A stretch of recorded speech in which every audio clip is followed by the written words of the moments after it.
Welcome to the Slop Temple. We pray this video helps.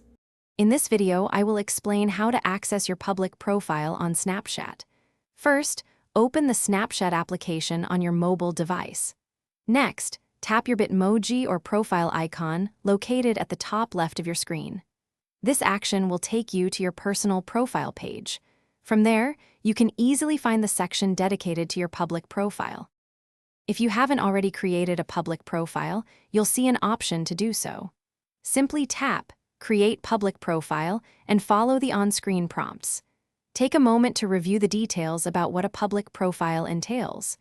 Once you're ready, confirm your decision to activate your public presence on Snapchat. Once your public profile is active, tap My Public Profile to view its current appearance. Here, you can easily manage your profile details, such as updating your bio or adding your location. You also have full control to add new stories and spotlights or remove existing ones, ensuring your profile always reflects your best content.